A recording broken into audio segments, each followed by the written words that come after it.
Everybody good? We are. You're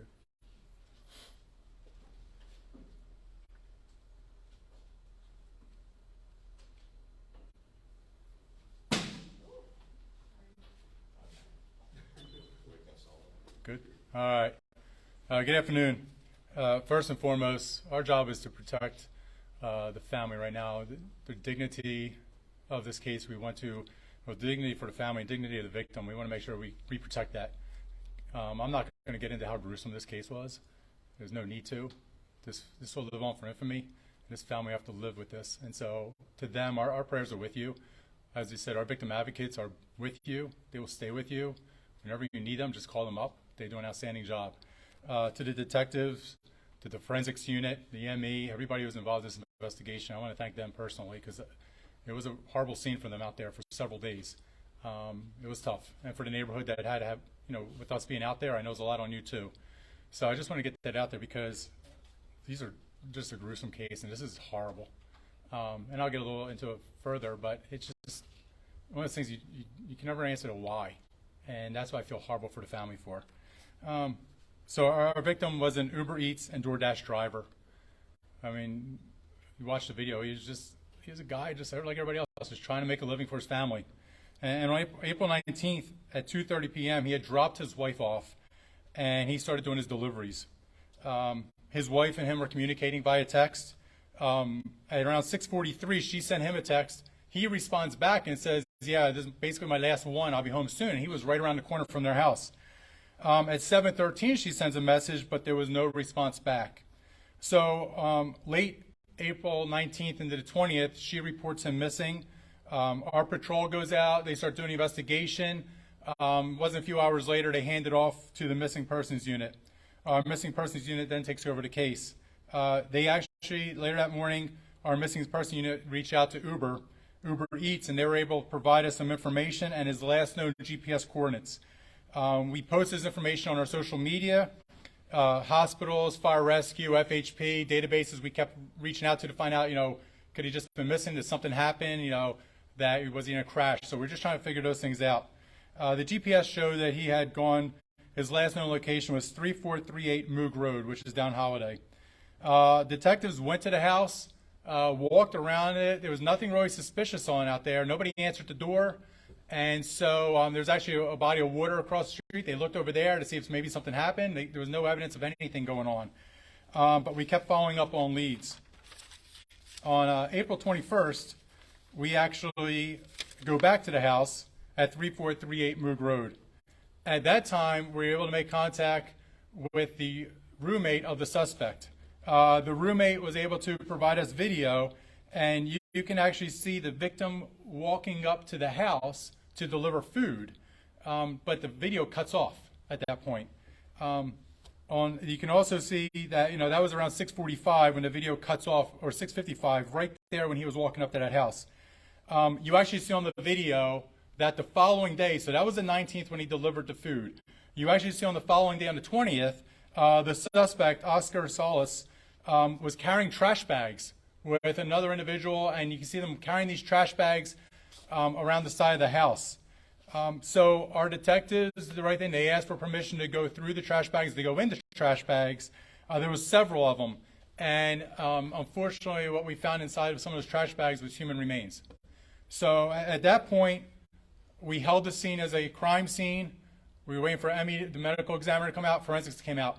But we were also able to make an arrest on Oscar Salas. He was arrested at that point for failure to register in Pasco County as a felon and violation of parole. He had been in parole in Indiana. He had just moved down to Florida back in January. And so you'll hear his background is a very violent individual. But we were able to make an arrest for those charges immediately. And so we knew at that point there was no public threat out there as to what happened. But for us, and this is what takes so long. And I wish we were like those TV shows where we can solve everything in an hour. We can't. Our job at that point, first and foremost, is to make sure that there's no more public threat. We took care of that.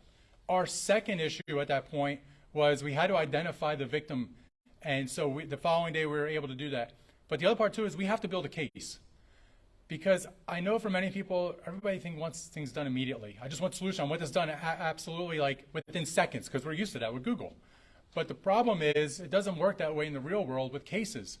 And if we as a sheriff's office don't do everything we can from a forensic standpoint, from an investigative standpoint, hand it off to the state attorney's office, and they're not able to bring justice to the family, then we failed through the pipeline. So we can't fail. We have to do everything. And if it may be slow, it's slow, but it's going to be done right. And so that's the one thing we just want to make sure everybody understands out there is that we couldn't give those updates because we did not want to hinder the investigation. After we were able to identify the victim and notify the family and have victim advocates out there, we were kept through the process. And then last evening, on April 24th, we arrested Oscar Solis for felony murder in conjunction with a robbery because we were able to find the victim's wedding ring and car keys in another room in the house outside from where we believe the homicide occurred. And so a couple of things real quick. Talk about Oscar Solis. This guy's he's affiliated with MS-13 from Indiana. Like I said, he just came down here from Indiana like a month or two ago, 2 months or 3 months ago in January. His charges before, he had been battery, burglary, possession of stolen auto parts, drugs, resisting law enforcement, other burglary charges, home detention placement, burglary, battery on detention staff. He supposedly stabbed somebody several times while he was in prison in Indiana. So you're talking about a very violent individual that Indiana released and sent down to Florida. He came down to Florida. They released him on parole.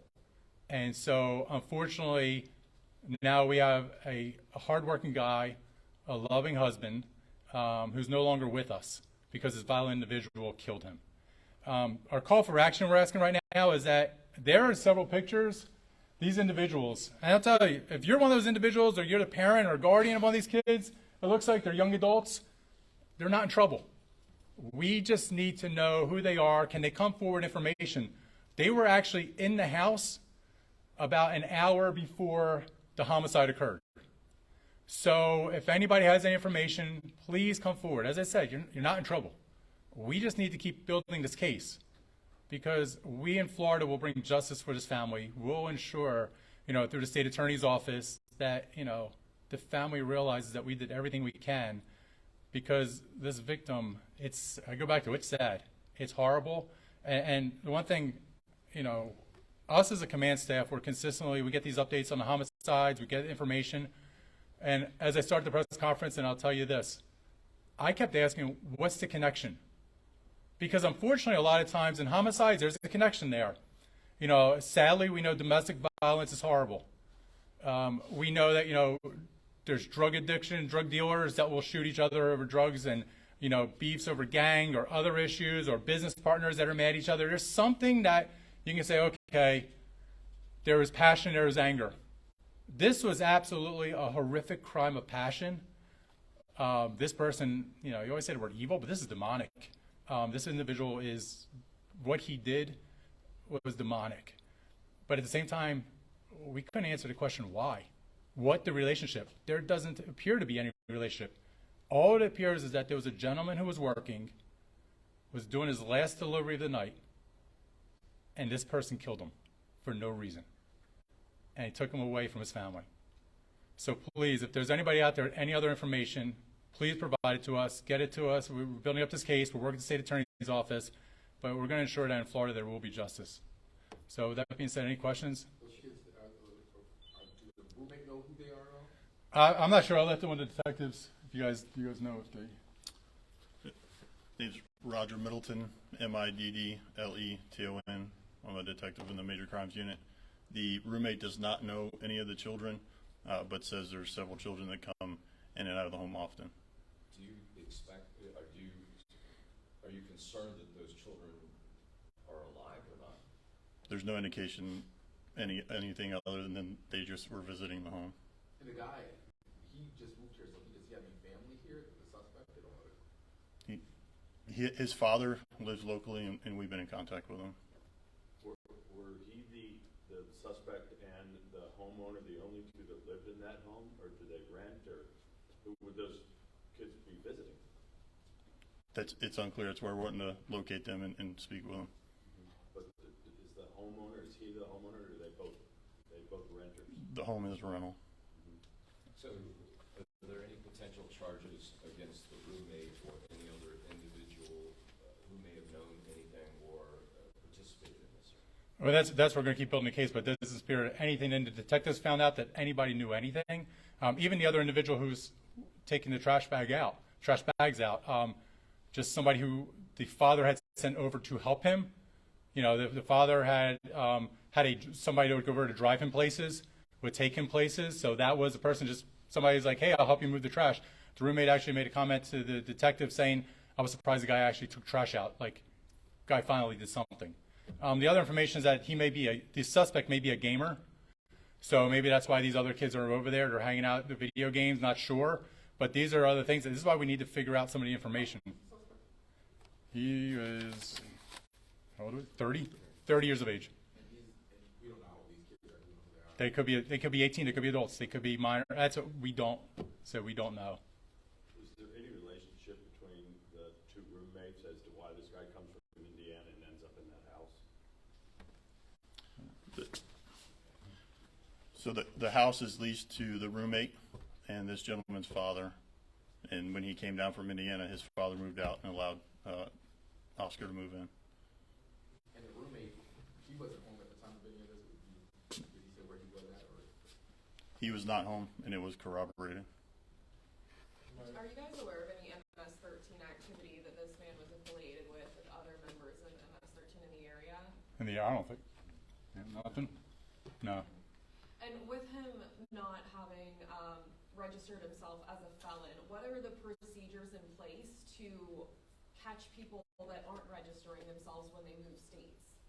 So that you can register with the Department of Corrections in the state of Florida, but you also have to register as a felon within the county. So he was not registered in the county as a felon. Correct, but what's the policy in place to follow up that people are adhering to the law in that regard? So it's a difficult thing. People, I mean, we're a big state, we're a large state. People they can register with DOC, but we don't know if they're in the county. So it's a very difficult task, and it's one of those things that it could be through a traffic stop. It could be through an arrest like this, interaction like this. That's when we find out that they didn't register. Like a crime has to be committed before unless he's registered. Or an interaction. He could have went missing, and when we found him, we looked him up and said, oh, he failed to register in Florida. What's it been like working with Uber Eats and different delivery companies like this? We've seen a lot of violent incidents happening to delivery drivers, and how are those relationships? So when the sergeant was able to notify his liaison at Uber Eats, they were very quick to give us the information. I'd say it could have been Uber Eats, it could have been DoorDash, it could have been any delivery. I don't think this guy cared. This guy is supposedly, from the information I got, I said a lot of this information is so preliminary. The father ordered food for the son. He could have ordered anybody. The father had no idea what his son was planning. He's not involved in that. I feel bad for the dad. I mean, it seems like indications that the dad was he had a son that he was basically helping throughout the way, and the information is he just ordered food, and so that could have been, I don't want to go through every company because then they'll get all upset, but it could have been any company out there that he could have been delivery for, and that would have been the person. But that's what I said. This is just a random person. It could have been anybody. It could have been a member of religious faith that was knocking on doors, and this person just yanked them in and killed them. Sheriff, you mentioned that you didn't want to go into the graphic details of this, and I understand that. Yeah. But how could the roommate not know that something had occurred if it was that bad inside?